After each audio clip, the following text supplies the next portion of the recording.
Siapa itu pemimpin Merdeka Belajar? Halo, saya Buki Setiawan, pelatih program Pemimpin Merdeka Belajar. Setelah membahas tentang siapa itu pemimpin, sekarang kita menukik lagi membicarakan tentang pemimpin Merdeka Belajar.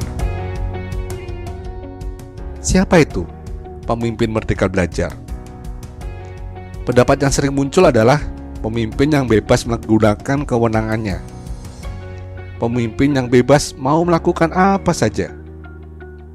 Padahal merdeka berbeda dengan bebas.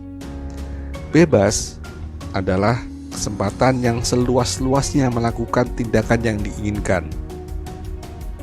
Merdeka adalah kapasitas mengatur diri sendiri dalam menjalankan suatu tanggung jawab. Karena itu, pemimpin Merdeka Belajar adalah pemimpin yang mengatur sendiri proses belajarnya sesuai kebutuhan sebagai seorang pemimpin. Mengapa penting seorang pemimpin menjadi Merdeka Belajar?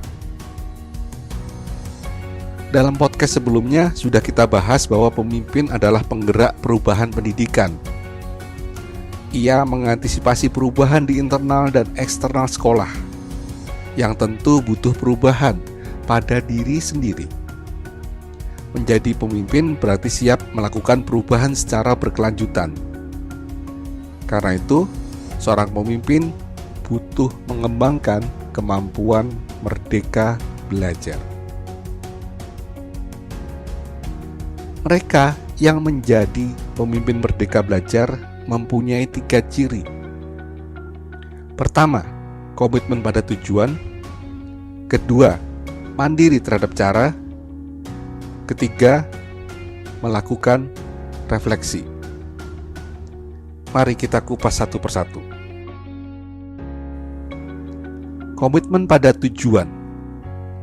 Pemimpin yang sadar akan tujuan, apa yang mau dicapai sebagai seorang pemimpin, dan apa yang mau dicapai oleh sekolah yang dipimpinnya. Tujuan tersebut yang dijadikan acuan utama dalam mengambil keputusan. Pemimpin yang tetap fokus pada tujuan, meskipun ada godaan mendapatkan manfaat jangka pendek. Kedua, mandiri terhadap cara. Pemimpin yang mengatur prioritas, memilih cara, dan menyusun strategi mengatasi tantangan untuk mencapai tujuan. Pemimpin yang bisa menentukan prioritas berdasarkan tujuan yang mau dicapai. Pemimpin yang memilih cara berdasarkan sumber daya yang tersedia.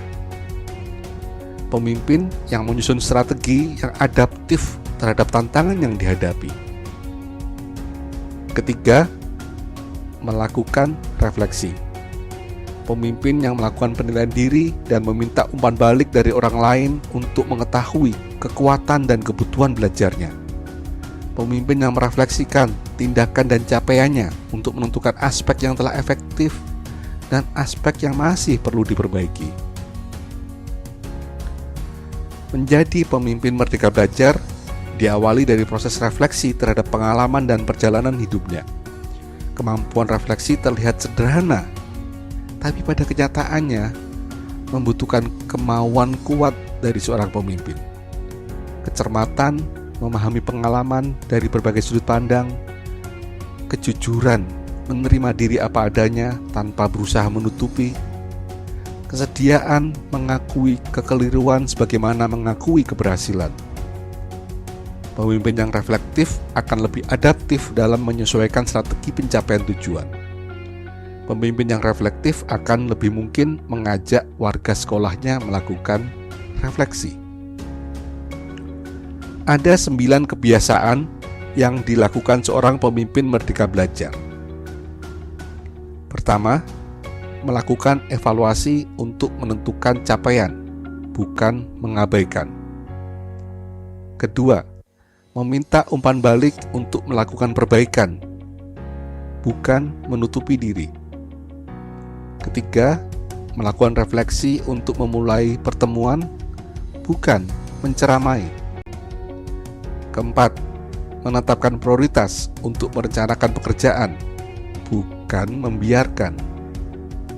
Kelima, mengajukan pertanyaan untuk mencari tahu, bukan menguji. Keenam, mencari cara untuk mengatasi tantangan, bukan menyalahkan. Ketujuh, melibatkan tim untuk menentukan keputusan, bukan memutuskan sendiri. Kedelapan, memilih tantangan untuk melakukan perubahan, bukan memilih cara yang biasa. 9. Melakukan pengembangan untuk meningkatkan kinerja, bukannya mengeluh. Dengan mempraktekkan kebiasaan pemimpin merdeka belajar, seorang pemimpin dapat terus adaptif terhadap berbagai perubahan yang terjadi. Pemimpin yang bersedia belajar untuk mengatasi tantangan dan kesulitan yang dihadapi. Terima kasih telah belajar bersama. Saya, Buki Setiawan, undur diri. Sampai berjumpa pada aktivitas belajar berikutnya. Sekali merdeka, tetap merdeka belajar.